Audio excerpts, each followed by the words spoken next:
Saul Alvarez, style absolutum championum mira, means undisputed, motherfucker.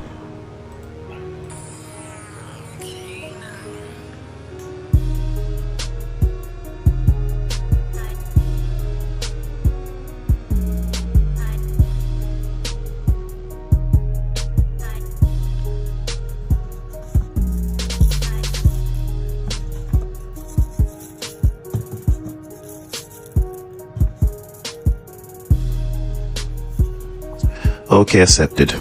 Agreed. The ginger git pulled it off. Ginger Bollocks is now the undisputed champion at 168 pounds. I think that the ramifications, or maybe predetermined consequences, not so much unintended consequences, are as follows. There's going to be this particular need to hermetically seal Canelo Alvarez's legacy as one of the greatest fighters of this generation. And of course Mexico. I mean, you don't necessarily need to debate that. That's for the Mexican people to deal with, and I could care less about how they feel about the matter. When it really comes down to it, they come together, they consolidate, and they go on this fucking, how can you call it, raid, this rampage and raid against anybody who might support or go against what they feel, or their latent racism and everything else comes to the fore. I'm not sure a lot of them truly mean it that way. I'll give them the benefit of the doubt. I think when it comes to certain things, a certain spirit of support and belonging kicks in. And in order to sort of drive the feeling further to fever pitch, you need something to be against, not just take pride in what you believe anyway. You need something to be against, and that sort of is a shot of adrenaline. So when you see somebody like Kelly Plant, and then you associate somebody like Kelly Plant, a white guy, with black people, you know what I mean? It becomes more potent, and it sort of focuses your desire to hate or to like or to whatever. You know what I'm saying? Black people do that to people. What you're going to see, of course, is that there's going to be a whole bunch of like Canelo dick riders coming out. You know what I'm saying? Black fighters especially. Oh, Canelo's the greatest. Oh, there's going to be a whole bunch of them. But let me just say this: if you're a black channel, and I'm just giving my advice here because it's what I know, I'm going by experience. If you're a black channel, you might have noticed that I started this particular video off by saying that ginger bollocks are calling names. I don't respect the motherfucker. It is what it is. Take it how you want. Say, oh yeah, it's because I'm envious of some fucking ginger white guy. You know what I'm saying? You can say whatever. I'll tell you why I'm gonna do that. Because if I was to take a different tone and a different point of view, it would not fucking matter. There is a ritual in this space that no matter what, okay, you're going to have a whole bunch of these black channels. Oh, we're going to give Canelo his respect, man. He did this, man. He did this. And listen, those Latin guys are still going to come for you. They're still going to talk shit at you. They're not going to respect you. It doesn't matter. You know what I'm saying? And they're all going to go, even if they do sort of allow you to say that and not necessarily challenge you on it and say, okay, yeah, we agree. They're going to go onto a more favorable channel that expresses how they really feel. Somebody like Punch Drunk, he's a chief protagonist when it comes to things like that. And you just watch Punch Drunk over the next couple of weeks. You know what I'm saying? He's going to try and stir up situations and circumstances and whatever to make it seem like black people aren't appreciative enough. They're jealous. They can't handle it. The hate is real, and it's going to go on and on and on. So you might as well just let him have it. Don't try to prove otherwise, because you know what? It doesn't help. It's like they're like these people who get up on that. It doesn't matter how much you say, okay, you know what? Hey, give Canelo his respect. You didn't give him respect enough. You can never give Canelo respect enough, and I'm not even going to bother and try. I think that with this win here, there was a whole bunch of layers of protection for Canelo Alvarez going into the fight. You know what I mean? Jake Donovan writes here. It says PBC comes into the ring with Caleb. The PBC fighter leaves with Canelo. The circle of life, at least boxing. So that's the way it is. It's business, okay? You know what I'm saying? And you know, for me, there was just way too much anti-black sentiment being expressed with a fight that didn't even have a black fighter in it. I'm not sure, next. And there were things, there was a plan B to help Canelo Alvarez anyway, all right? Because look at the scorecard.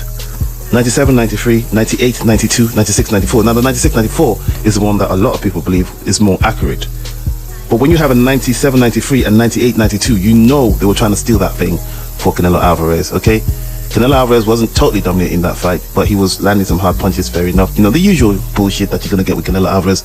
And Caleb Plant had no power. All right. Now, I didn't care.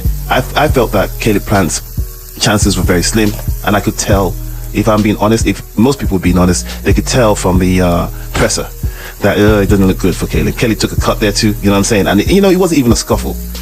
It was precision punching or precision hitting from Canelo Alvarez. Not to talk of like, I don't even think the slap really hit him, but it was nice to just say, oh yeah, we slapped the dog shit out of Canelo, because it's just part of that shit that we do. But in all honesty, we kind of knew like, oh, this doesn't really look looking good for Caleb. And another thing, and going by superstition, all right, and I'm going to say this is kind of superstitious of me and probably doesn't mean anything. I'm looking at the track record of the people who support Wilder and Spence and Claressa Shields and who else was it?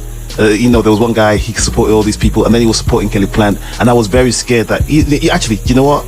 I knew that there's a good chance once he jumped on that Kelly Plant train, that Kelly Plant might not win. All right, because this guy is just always woofing, and they love him down there because he's full of shit. But this is YouTube boxing. It is what it is. You know what I'm saying? If you're a Deontay Wilder fan, just huff and puff or whatever. You know what I mean? Bloviate as much as possible. They're gonna love it. So he was talking about Jamel Herring and how Shakur Stevenson needed to show him. And I've never seen Shakur Stevenson box that well in my life until this guy spoke about that fight. Okay, questioning whether Shakur Stevenson was really that good. So and then he was all over Claressa Shields, and Claressa Shields losing MMA. He was all, of course, with Wilder, and then Wilder took 2 losses in a row. You know what I'm saying? So when he was back in Kelly Plant, I thought, okay, you know what, man? Spiritually, this guy is a curse. So we have to keep it in prayer. The prayer that, and this is the truth, I made a prayer. I said, like, listen, man, I can't pray for Kelly Plant to win, but all I can pray is that he doesn't get severely embarrassed, and I don't think that happened. So the Lord does listen. All right. Another thing that I was concerned about is that he sort of sells himself as a true Gervonta Davis fan, and I felt that if he carried on with the pattern I'm seeing, that Rolly Romero might actually beat Gervonta Davis. So I'm kind of glad that what happened with Rolly happened, because if this guy kept on talking about that fight, there's a good chance that Tank Davis could lose. Who knows? Maybe they saw it. But you know what, man? That's just me. Speaking of which, right? I mean, listen, this is Rob Talbot. Rob Talbot says scorecards at the time of the stoppage: 97, 93, 98, 92, 96, 94 in favor of Canelo Alvarez. Okay. Delvin Haney is doing what black fighters do. Canelo, the best motherfucking fighter in the world, period. Man, I'm not fucking with that. Now, going into the fight, man, Joseph Diaz did something that I felt that he put his life on the line. And I don't know whether it was a joke or not. Joseph Diaz went out there and said, like, hope my boy Plant wins. Oh my God, you should see how they come from. I'm gonna make a video about that later. You know what I'm saying? But anyway, this is The Athletic. He was already very hurt, and I went for the kill. Canelo, 57-1. 39 knockouts. All right, and this is Michael Benson. Canelo Alvarez TKO 11. Kelly Plant scorecards at the time of stoppage: Steve Westfeld 98-92, Dave Moretti 97-93, Patricia Morse Jarman 96-94. Only the woman got it right. Only the woman got it right. So anyway, man, that's the way I see it. It is what it is. Fuck it, man. Premier Boxing Champions. History has been made and a new king has been crowned. Canelo delivers an 11th round KO over Kelly Plant, becoming boxing's first ever undisputed super middleweight world champion. Alright, so brace yourself for the days to come. It is what it is. If you a black channel and you want to give Canelo Alvarez respect, please do it in the proper fashion, which is to roll on the ground and grovel and grovel and grovel and kiss the feet of Canelo Alvarez as much as possible, because nothing else will suffice.